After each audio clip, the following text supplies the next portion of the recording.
Hi, welcome to this particular segment on today's Father's Day show happening right here on AAU TV.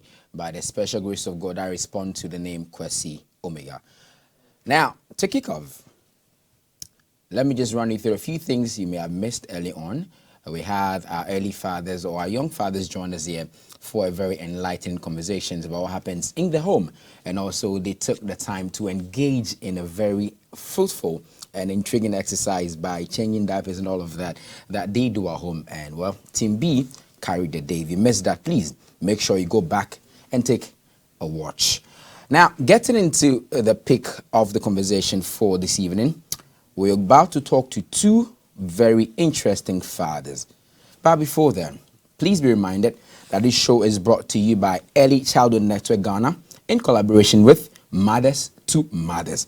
And we are proudly partnered by the African Association of African Universities, AAU, and Africa Early Child Network. Now, our theme for this evening is fathers or male involvement in responsive caregiving to children.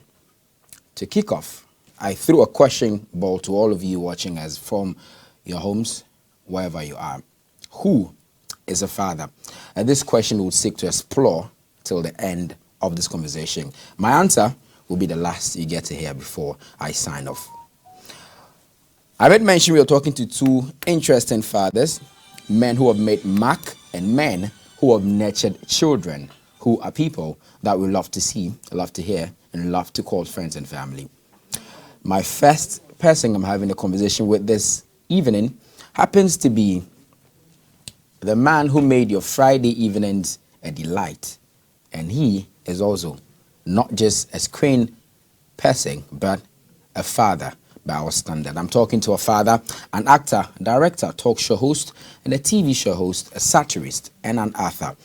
Now today I'm privileged to say TGIF, but this time I'm saying thank God it's Father's Day.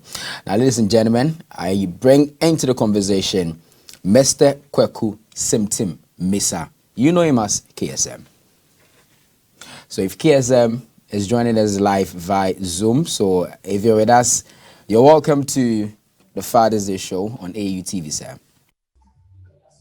Moment with your dad, the Reverend, you'd like to share with us. Every you, you said 5 moments. I like to. Favorite moment of with you and your dad you'd like to share with us. Yeah, sure. Thank you. I think one of my most memorable favorite moments was when I started performing long ago in I think it was in 1976, and we didn't have the National Theatre then. What we had was the Arts Council of Ghana. So that's where I performed. And I remember distinctly after my performance, I saw him walking through the audience all the way up to give me a hug. It was very proud of my performance, and I think it's one of the days I will never forget. Interesting. Well, that's quite a powerful one. Okay, so getting straight into the conversation, would like to find out from you. There's an assertion that fathers who has quality relationship with the mother of their children are likely to be more involved in the lives of their children and enhancing the well-being of their children. So I'd like to find out from you, to what extent do you think this statement is valid? I'll take the question again. I was asking that it's often said that fathers who have spent quality time and have very good relationships with the mothers, tend to be more involved in the upbringing of their children, and this helps in enhancing the well-being of their children. To what extent is this statement valid? As now that you asked that question, I think it's very valid, because growing up, there was nothing that I could tell my mother alone. The first question would be like, does your father know? And vice versa. If I was talking to my father about something, he would also ask me if my mother knows. So I'm doing some Zoom conference. I'll be right with you. I want a Zoom thing, yeah. So eventually, both of them will know. There was nothing that only one of them knew. So I guess getting back to your question as to whether they did it together, yes. Everything he knew, she knew. Everything she knew, he knew. And so that was the nature of it. There's nothing that one would say that I would say was contradicting the other. It was always like they were in sync. Okay, so has your father's way of bringing you up influenced how you brought up your own children in any way? Exactly. You see, there was something that my father used to say all the time when we were growing up, and he said, "You don't develop your child. You can only guide your child to develop." And that was sort of like his formula for bringing, that you don't bring them up the way you want them to be, but basically look at their strengths, their passions, and then guide them to develop their path that they have chosen. So it wasn't like it was lax and flexible to the extent that he didn't care what we're doing, but it was very, very important to him that he knew what we wanted, what we loved, what we had the passion for, and then he would guide us in that direction. Unless that whole thing was wrong, then he'll bring it up. But I really think I'm using the same kind of formula with my children. Well, they are no longer children, but I sort of use the same formula, that it wasn't them becoming what I want them to become, but guiding them to become what they want to become.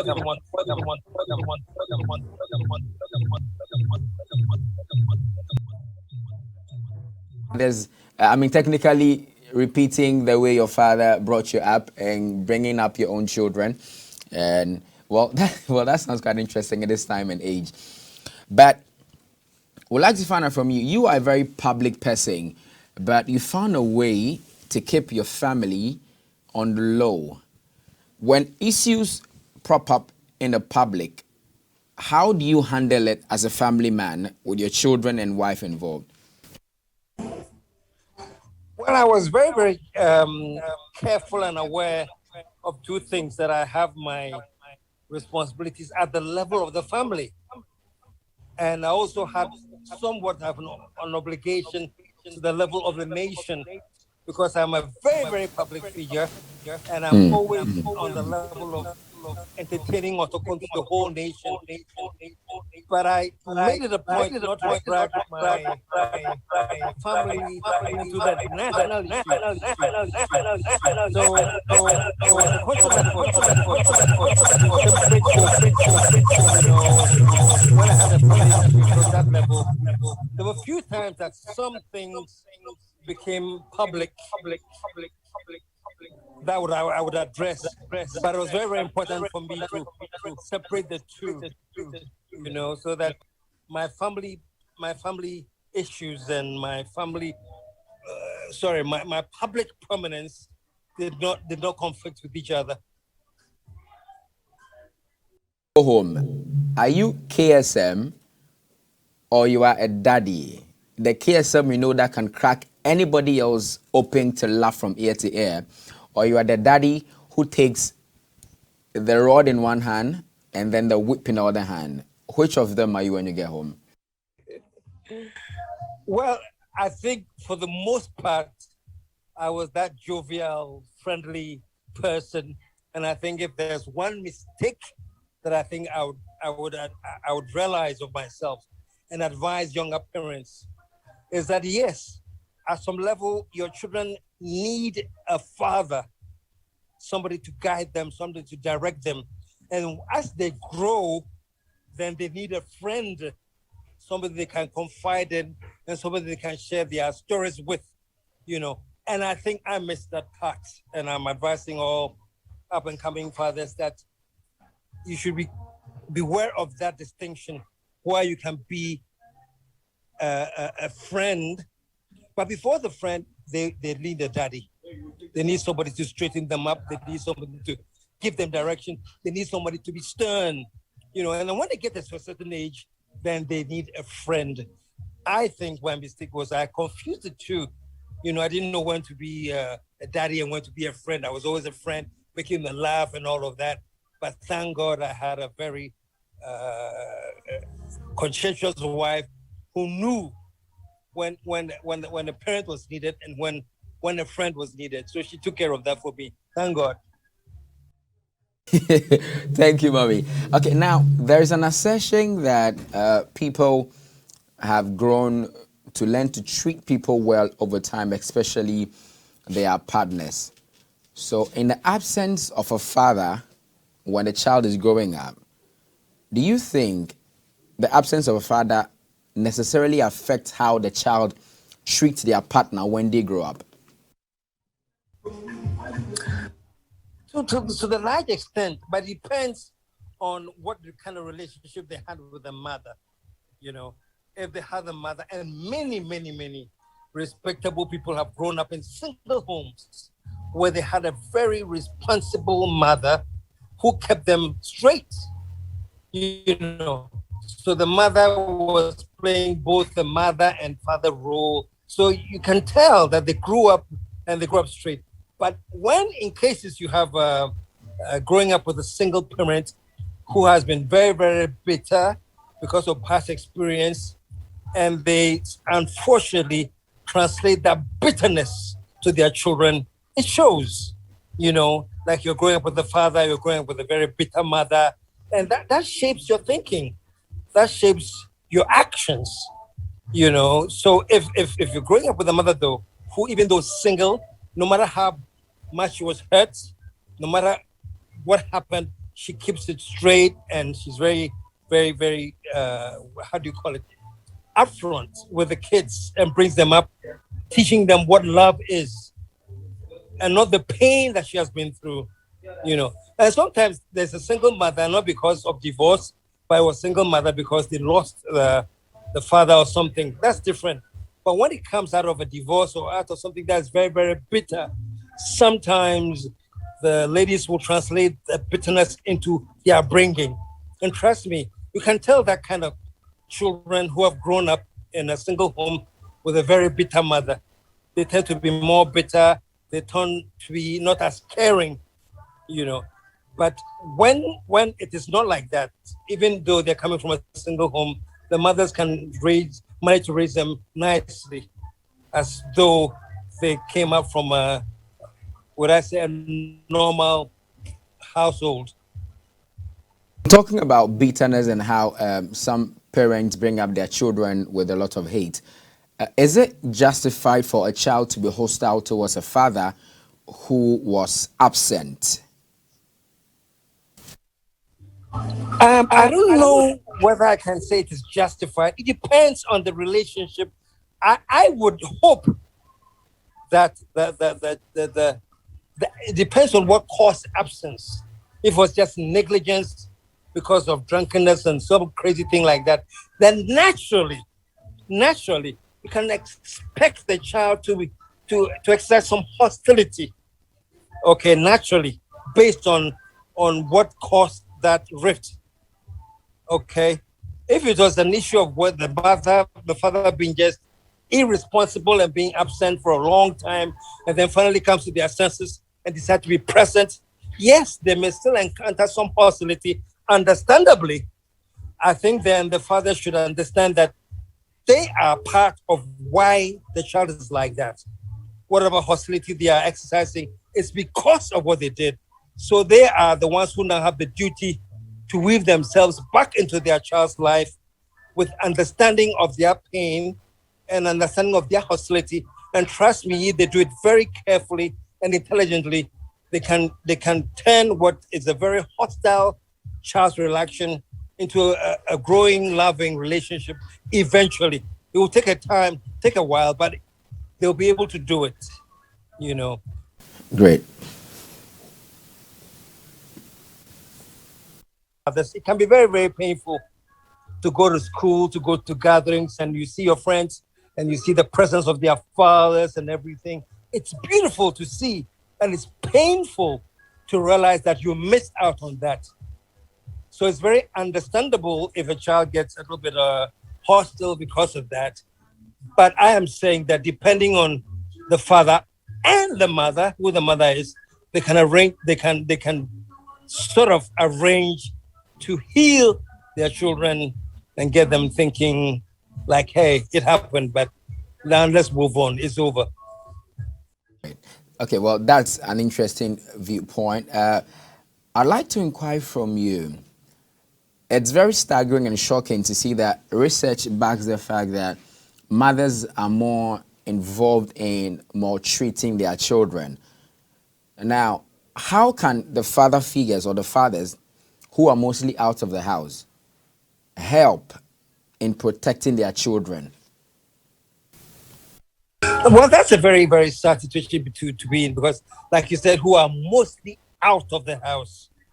And that is perhaps one of the reasons, I think if the fathers should find and make a way to be more present.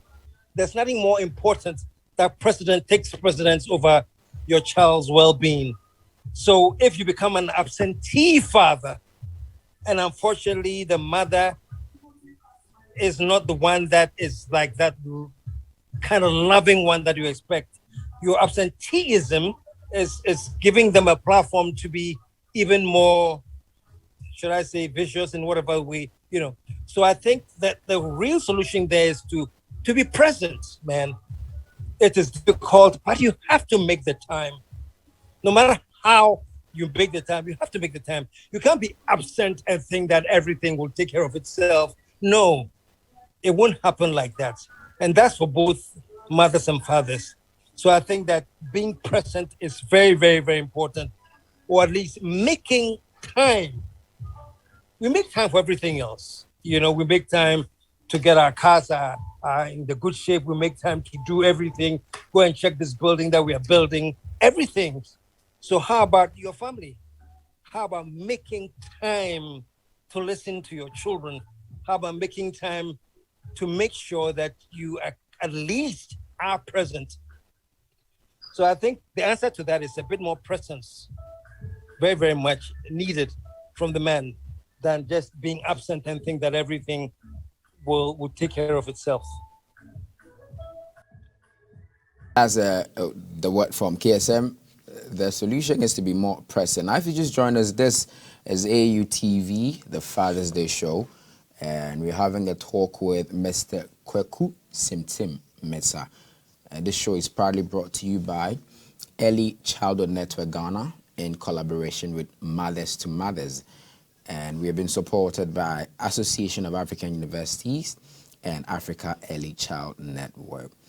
Now, getting into a rather interesting start of conversation. Now, as we know that if you put your ears on the ground, it's widely said that fathers who are strict give their children a little or no freedom, and they are the ones who tend to raise worse children.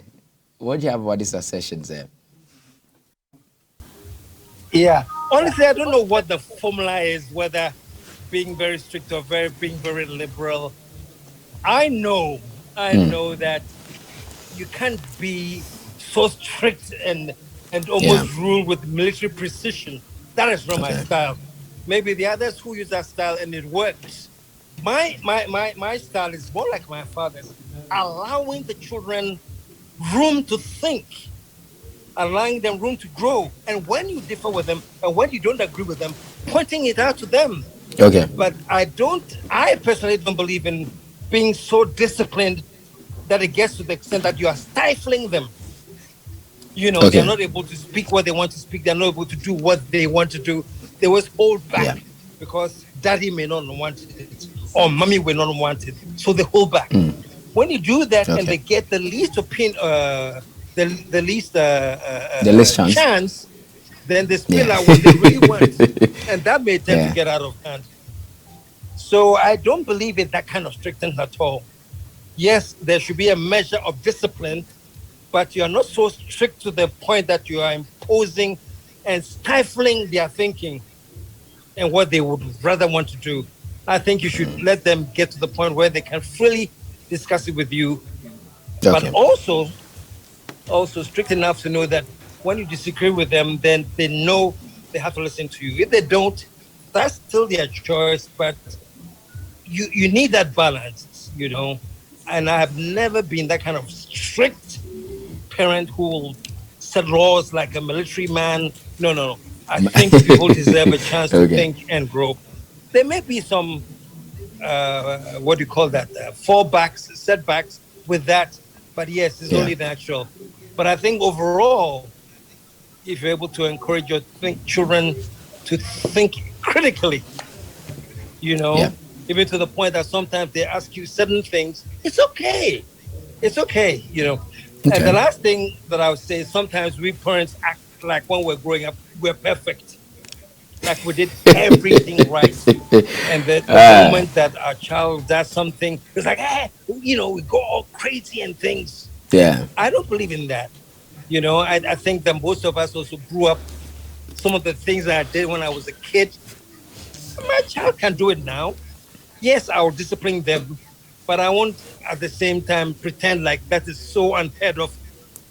So I think Yeah. you need to find that balance where you let your child understand that these are the limits, these are things that I understand, these are growing pains, but you have to try and avoid them. Great. Now, talking about growing pains, there's a lot of things that come to play when children are to decide a career path for themselves. Now, do you think, or to what extent do you think, that the absence of fathers shape or influence the career paths that children choose?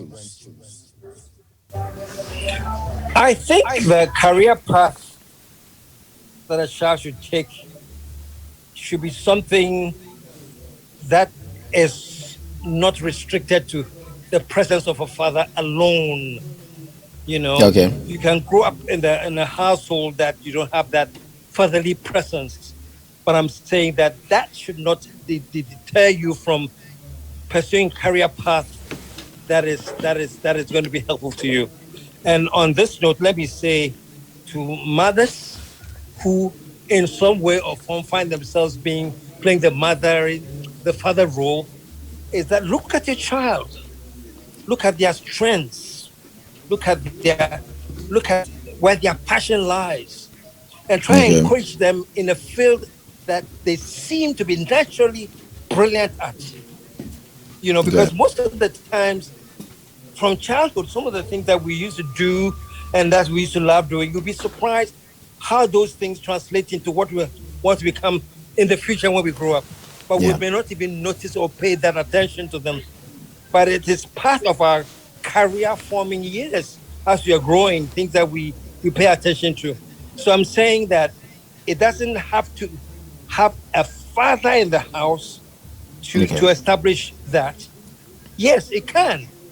Many times it can, it's great.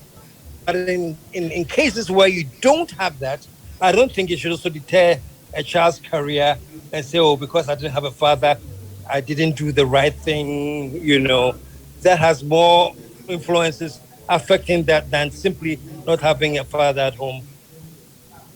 Okay.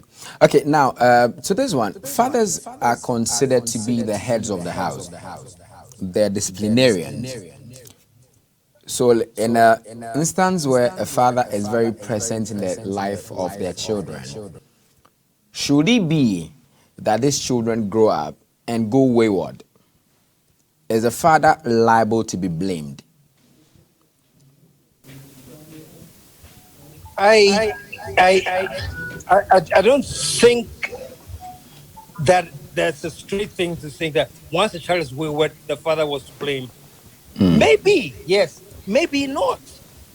You know, Okay. there are several reasons why children go wayward. And it's not always because the father wasn't strict. I Yeah. know of families, I know of friends who have done everything they could to bring up their children in the strict and straight road, and they didn't end up the way their fathers expected or wanted. You know, children grow up with certain influences that we have no control of. And especially now, there's so much social media, there's TV, Yeah. there's books, there's peer pressure, There are all these things that are happening. So honestly, the role that the father or the mother is playing in the child is minimal compared to the other influences that they have outside of the home. What they experience when they go to school, what they experience when they go to church, what they experience when they are hanging out with their friends. You know, they are all part of shaping the child's growth and agenda. And I Okay. wouldn't limit it solely to a strict father will make sure that everything else happens that way. That's why many fathers get confused because they say, what did I do? Okay. Whatever happened, haven't I done for my son or daughter? How did they become like this? That And then they especially. blame themselves. But no, there are too many factors that are influencing our children now. Yeah. As I talk now, I may have children. My children are all old now, but I may have younger kids who know so much, even to the point that they know better than me Yeah. because of things they've been exposed to. So I have to have that understanding that I'm not dealing with a different generation of people, and they have a specific approach that you have to adopt to reach them. And when you Yes. miss that road, then you really miss that road. But I don't think that having that strict rigid thing is a guarantee of having a child that you want. It may happen, but it may not happen. But there's no guarantee. That's what I'm saying. Okay. Now, before we let go of you, would like to inquire from you your take on this. I mean, there are lots of people who are married, but then they are separated, circumstances and things happen. Now, as the father figure, would like you to help us. How can fathers ensure that their children are brought up well, even if they are not staying under the same roof with their children? It's your presence in their lives. Okay. You may not be in the same room. Then you may be in Ghana. They be in the US. They may be in they may be in Ghana. You may be in the US. But it's your presence. How Okay. much do you talk to them? Do you call them? Do you speak with them? Do you engage them? The world has become very, very small now. I'm talking to you now Yes. on Zoom. I'm right now at my hotel in Naburi, Cactus Creek, and I'm talking to you Okay. in Accra. That is what the world has become now. Yeah. The world is in our Yeah. palm. So I think fathers should take advantage of this and using this medium to be close to their children. Maybe you don't have a phone and a Zoom thing. It doesn't matter. You still have the email. You have other areas to engage your children.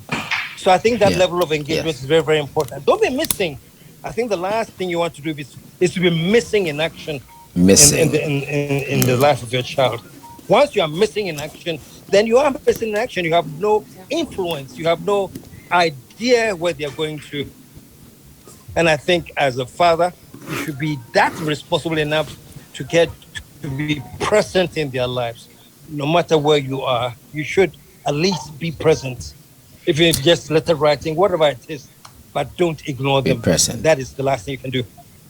Be present and don't be missing in action. Now, before we let go of you, KSM, please, your closing thoughts, and if there are any father figures in your life you would like to wish Happy Father's Day, we would like to hear that now, please.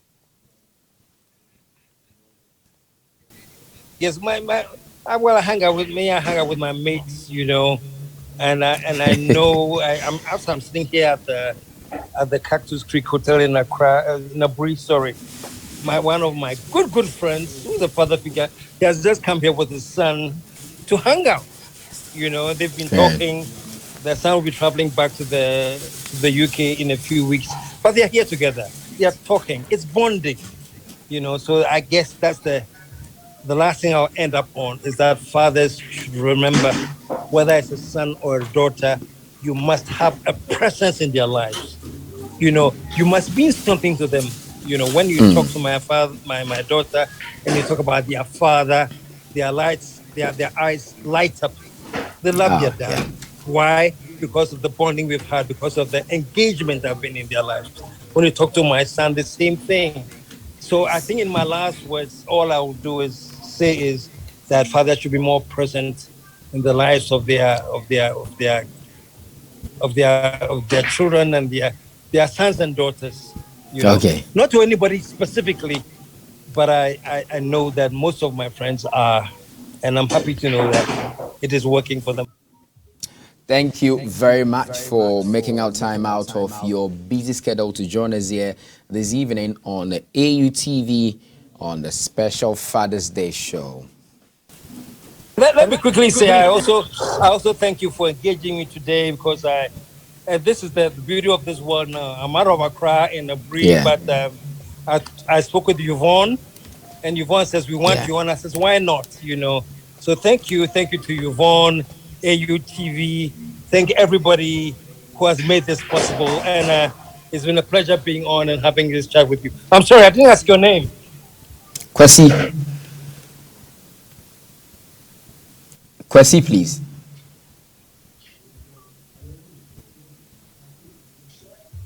Please, can you hear me?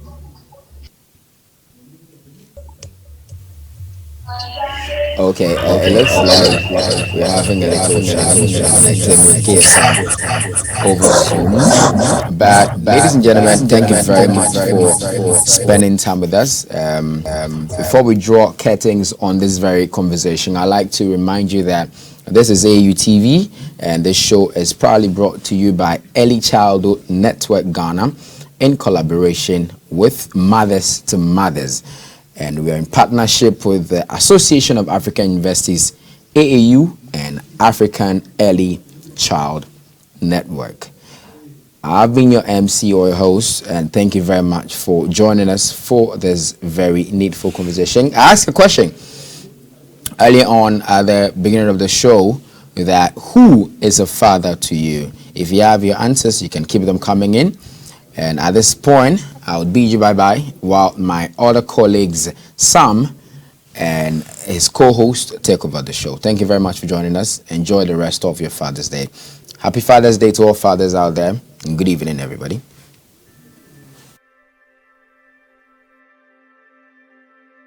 Hello, my name is Kwesi Sam. I am the coordinating director for the Early Childhood Network Ghana. The Early Childhood Network Ghana is a registered non-profit organization based in Accra, Ghana, established as the national network for all early childhood care and development practitioners, stakeholders, and organizations with a mandate of providing ECCD-related services, interventions, and programs in Ghana. ECNG serves as a common platform to champion excellence and collaboration in protecting children's rights, influencing policy and practice, strengthen partnership, and share experiences and ECCD knowledge in Ghana and beyond. The network comprises local and international government organizations, civil society organizations, academia, researchers, government agencies, and ECCD private practitioners in Ghana. ECNG is affiliated to the Africa Early Childhood Network (AFCEN), based in Nairobi, Kenya.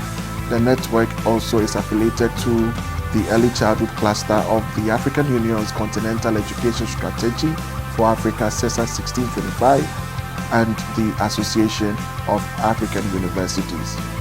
ECNG works through 5 core programs to guide collaborative partnership effort towards the achievement of improved child outcomes, that is quality education, healthcare, nutrition, and social protection for all children in Ghana. Our core programs include research and knowledge management, strategic advocacy, strategic networking and capacity development, webinars and conferences, and resource mobilization.